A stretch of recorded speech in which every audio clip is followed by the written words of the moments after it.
Olá, pessoal! Sejam todos bem-vindos a mais um episódio da nossa série Senta que lá vem história.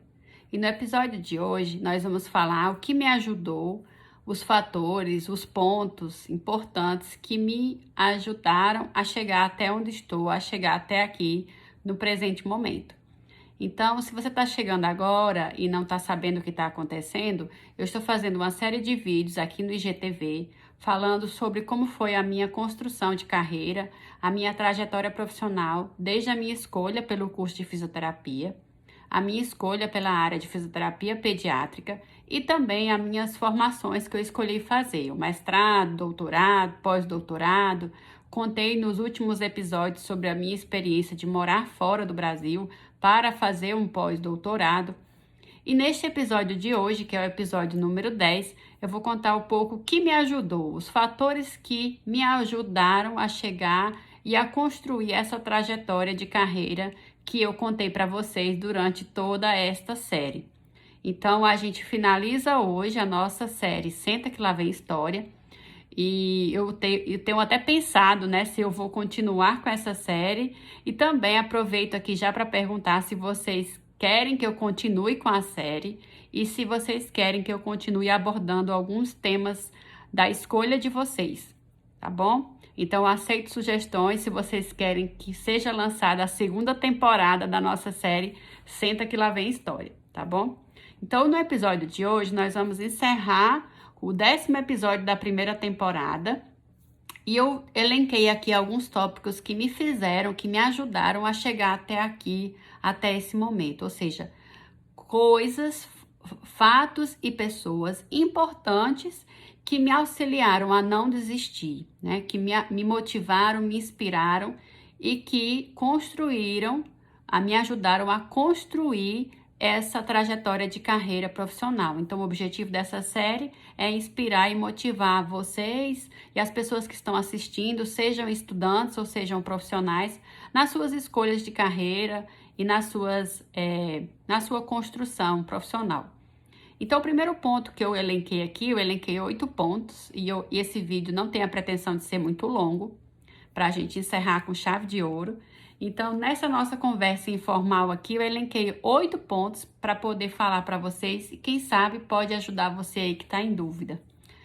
O primeiro ponto que eu elenquei, o que me ajudou a construir a minha trajetória de carreira foi a persistência e a minha busca constante de tentar realizar os meus sonhos. Então, como eu falei para vocês nos primeiros episódios, desde criança, desde adolescente, eu queria ser uma profissional, eu queria ter um conhecimento, eu queria ser reconhecida como uma profissional na minha área de formação. E sempre fui persistente na busca dos meus sonhos. Então, sempre fui persistente em estudar, em buscar. Vocês sabem que eu até contei para vocês que eu saí do interior da Paraíba e fui fazer faculdade, né, numa universidade pública em Campina Grande, na Paraíba. Depois que eu saí de lá, fui fazer o mestrado na Universidade Federal de São Carlos, fui morar em São Carlos. Depois que eu saí de São Carlos, eu prestei um concurso público para a universidade aqui em Goiânia. Então, eu vim morar aqui no estado de Goiás, no concurso público na universidade. E eu falei para vocês, aonde os meus objetivos me levam, eu vou e corro atrás dos meus objetivos. Então, o primeiro ponto foi a persistência, tá? Eu nunca desisti de buscar os meus objetivos, de buscar e persistir nos meus objetivos que eu tracei desde o início. Não que eu tivesse um plano desde a adolescência, mas que eu tinha uma persistência de chegar a um determinado nível de crescimento profissional e estabilidade financeira, que eu acho que é o que todo mundo almeja, né?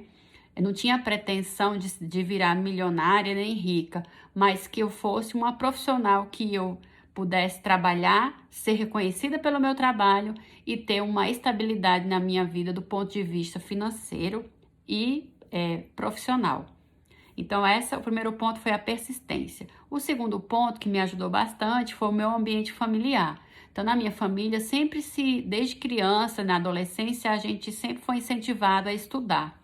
Então, nunca os nossos pais nos desestimularam a respeito do estudo. Sempre foi valorizada a questão do estudo.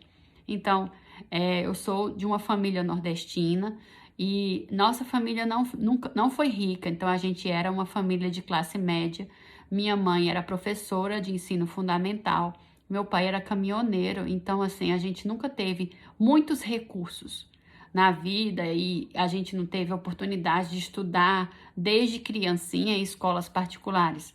Lá em casa todo mundo estudou em escola pública e a gente só veio estudar em escola particular no ensino no segundo grau, como se falava naquela época, né? Eu tive a oportunidade de fazer, né, o primeiro, segundo e o terceiro científicos, que chamava naquela época, que é a formação do segundo grau, o que hoje a gente chama de ensino médio, em escola particular. Mas isso, a minha infância inteira eu estudei em escola pública.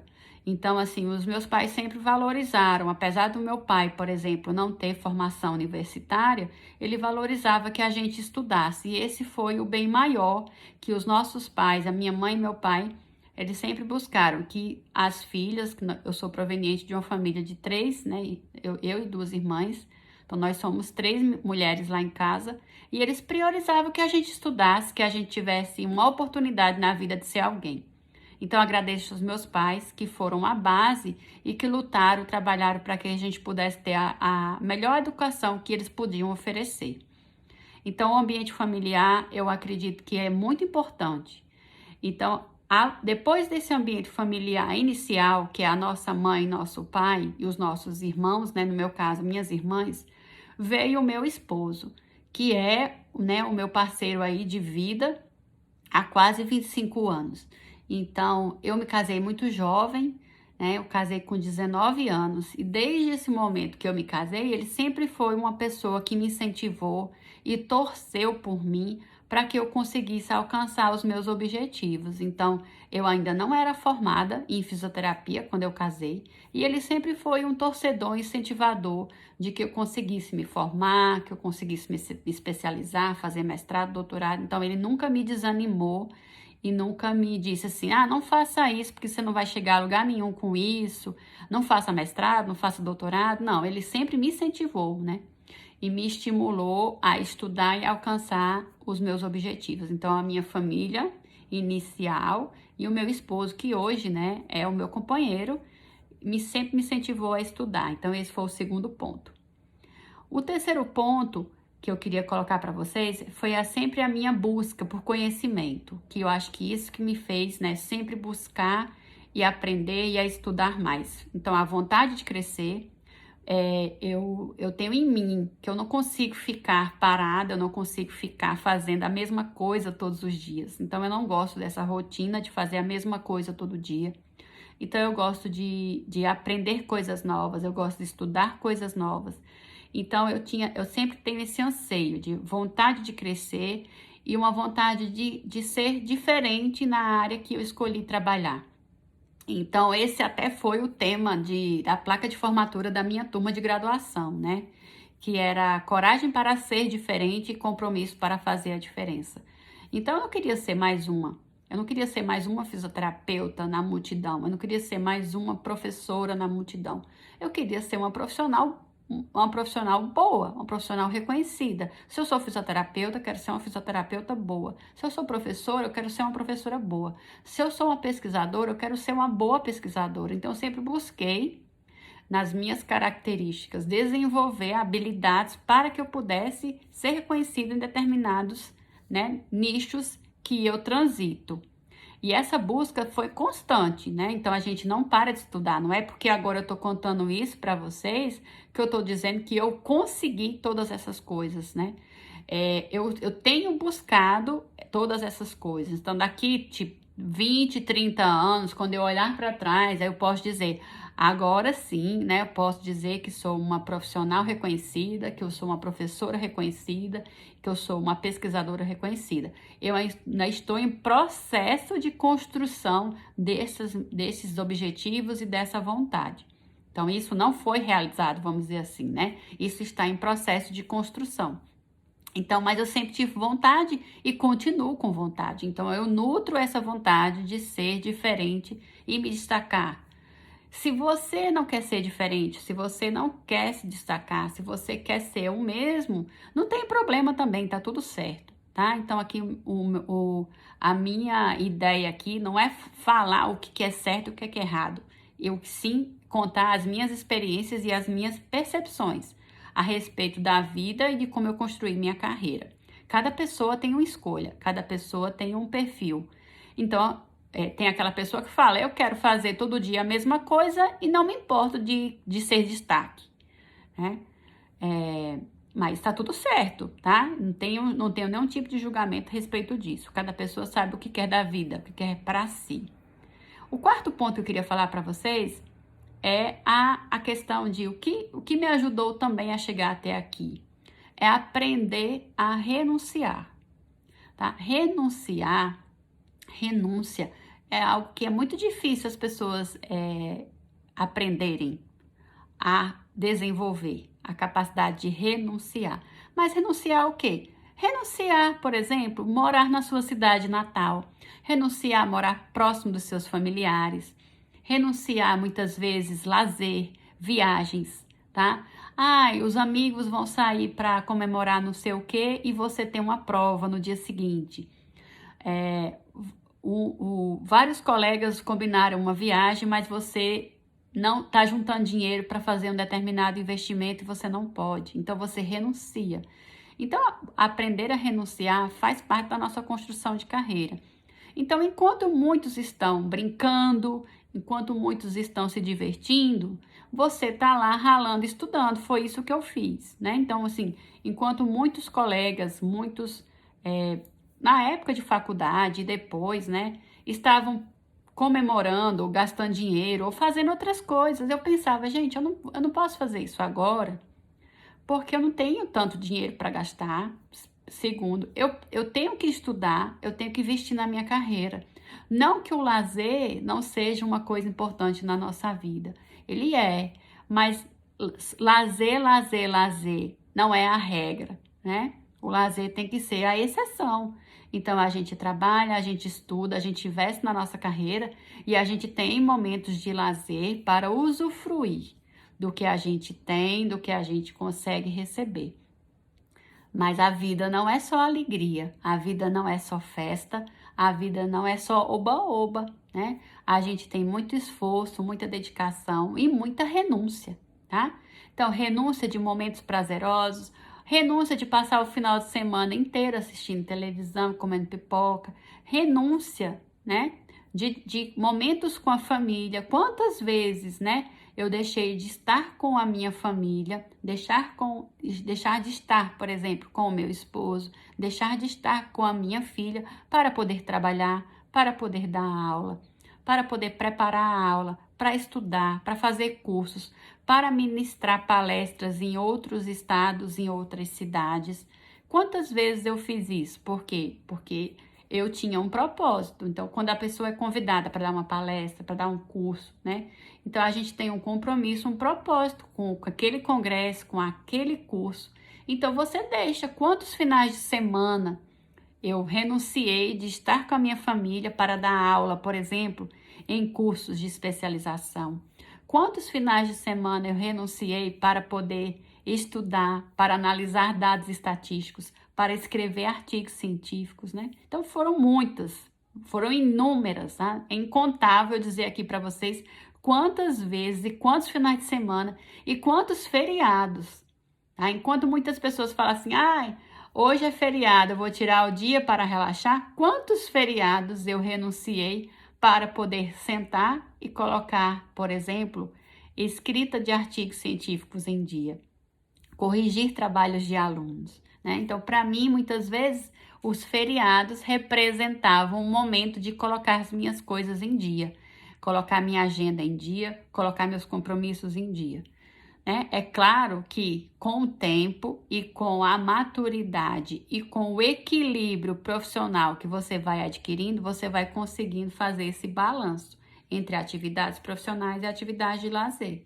Mas eu não consigo, por exemplo, num final de semana hoje, né? Na situação que eu estou hoje, não consigo no final de semana me desligar completamente do trabalho e dizer assim, Eu vou tirar agora 3 dias para ficar na frente da televisão comendo pipoca e assistindo televisão. Isso eu não consigo fazer, tá? Por quê? O acúmulo de atividades que a gente faz na nossa vida profissional não permite, tá? Então, a gente tem trabalho de aluno para corrigir, a gente tem aula para preparar, a gente tem artigos para publicar, então a gente tem que corrigir. Nem sempre a vida funciona no nosso tempo, muitas vezes a gente tem prazos. Então, a gente tem prazos para cumprir, a gente tem relatórios para fechar, a gente tem alunos para orientar, e esses alunos também têm prazos. Então, assim, a vida de professor e de pesquisador, ela não é fácil. Muitas pessoas que vêm, muitas vezes, de fora, né, tá de fora e não conhecem a realidade, a vida, por exemplo, do professor e do pesquisador, no Brasil, principalmente, não sabe do rala que a gente passa, né? A gente rala muito para conseguir fazer o nosso trabalho na universidade e também para fazer pesquisa, desenvolver pesquisa, né? Ensinar os alunos a escrita científica, e tudo isso leva tempo, né, gente? Leva tempo, consome o nosso tempo, consome vários e-mails. Então, para cada e-mail que você vai responder, você tem que concentrar suas energias em responder. Então, tudo isso envolve renúncia, tá? Se eu não quisesse responder o e-mail dos alunos, era fácil, né? Era só dizer assim, ainda não tive tempo de responder o seu e-mail. E passar, tem gente que demora 1 mês para responder um e-mail, né? Mas eu não consigo fazer isso, tá? Eu não consigo. Porque eu acho que a gente tem um compromisso com as pessoas, né?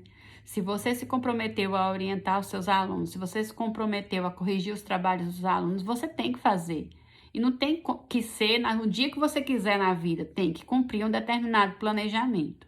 É assim a minha visão, tá? Então, esse quarto ponto foi aprender a renunciar, que nem tudo é festa. A gente trabalha muito e a gente rala muito para conseguir as coisas. Pode servir para quem está começando a carreira agora, né? Certa vez, eu vou contar essa experiência aqui. Certa vez, um aluno meu de estágio, eu era supervisora de estágio na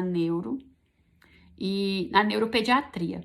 E eu era supervisora de estágio, o aluno chegou para mim e a gente estava conversando entre um paciente e outro, ele estava no intervalo, ele falou, professora, esse estágio é muito cansativo, essas crianças são muito pesadas, nossa, eu tô cansado.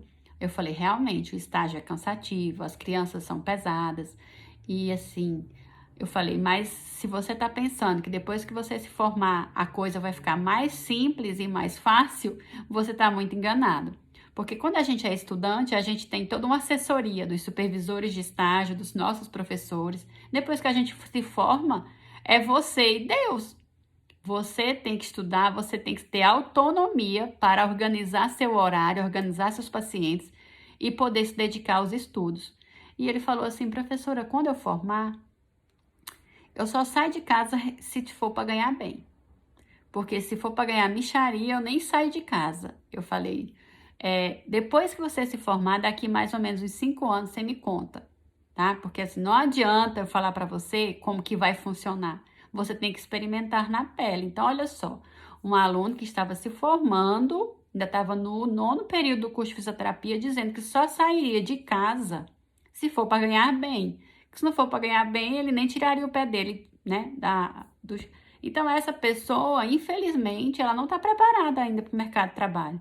Muitas vezes, para a gente conseguir uma oportunidade na nossa vida profissional, muitas vezes você tem que fazer estágio voluntário para aprender, você tem que se submeter a fazer estágios, pós-graduações, ralar muito para conseguir um espaço ao sol, né? Então, assim, é muito deslumbramento achar que você vai sair com um diploma do curso de fisioterapia arrasane, né? Como diz aí nos termos populares.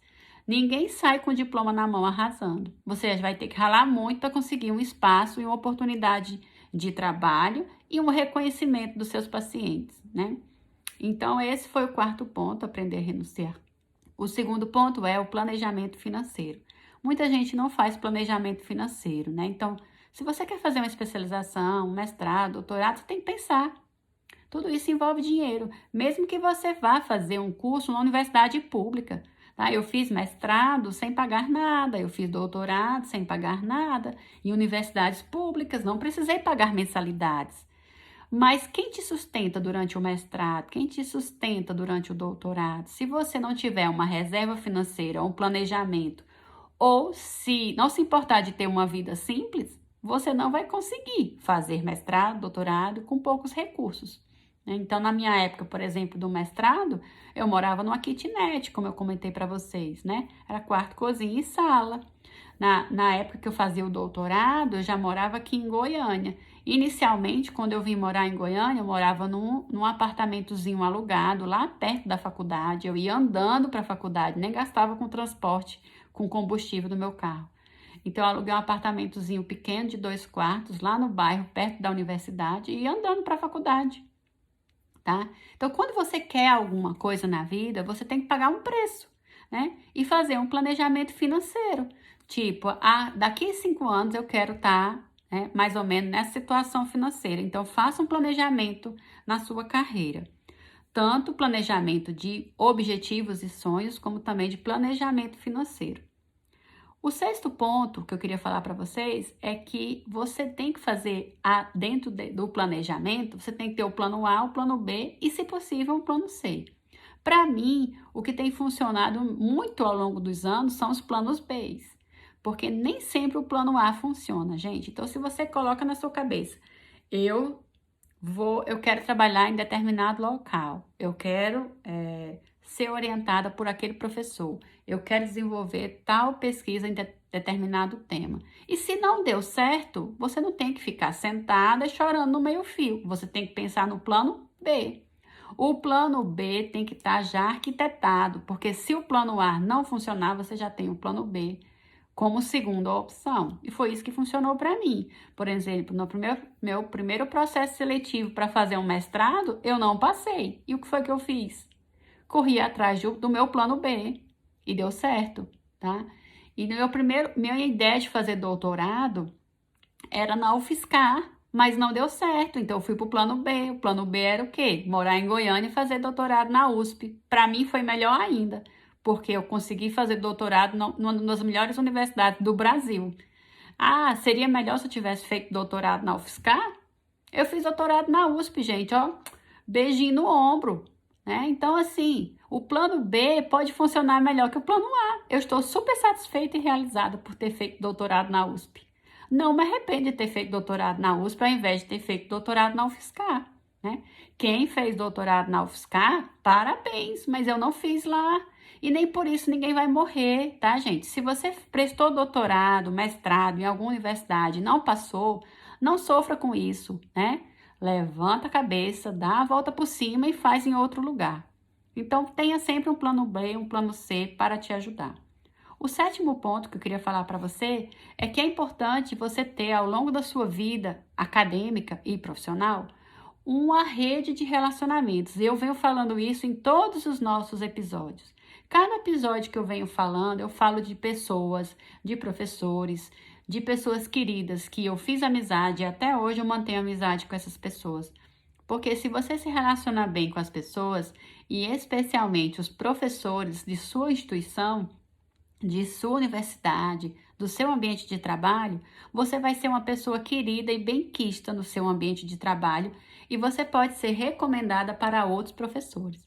Então, por exemplo, se você precisa de uma carta de recomendação, se você tem um bom relacionamento com seus professores, os seus professores farão uma boa carta de recomendação para você. Agora, se você é um mau aluno, um mau profissional, irresponsável, preguiçoso, se um aluno dessa natureza me procura e fala, professora, eu queria que a senhora desse uma carta de recomendação para mim, me recomendando para trabalhar naquele lugar, aí você vai pensar assim, né? Quem que vai te dar uma carta de recomendação se você tem uma má reputação? E a reputação a gente constrói ao longo da nossa vida, como aluno do ensino médio, como aluno da universidade, como profissional, tá? Então, pensem nisso, tá? Construir uma rede de relacionamento começa ainda na graduação, continua na especialização, continua na pós-graduação, no mestrado, doutorado e por aí vai. Mantenha bons relacionamentos, porque o mundo, né, graças a Deus, a Terra é redonda, gente, e o mundo dá voltas. Então, se você se desentendeu com determinada pessoa, né, ou você foi antiético, você puxou o tapete daquela pessoa, ó, a Terra gira e o mundo dá voltas e você pode reencontrar aquela pessoa. Desculpa, você pode reencontrar aquela pessoa depois, tá? Então, seja sempre gente boa, generosa e tenha um bom relacionamento com as pessoas. Porque, ó, um dia você tá aqui, outro dia você tá lá em cima. Outro dia aquela pessoa pode estar aqui, outro dia aquela pessoa pode estar lá em cima, tá? Então, o mundo dá voltas. E o último ponto para a gente finalizar o vídeo de hoje é ter um plano de vida. Então, eu falei de plano de carreira, falei de planejamento financeiro e o último é ter um plano de vida. O que é isso, professor, um plano de vida? Um plano de vida é assim, ó.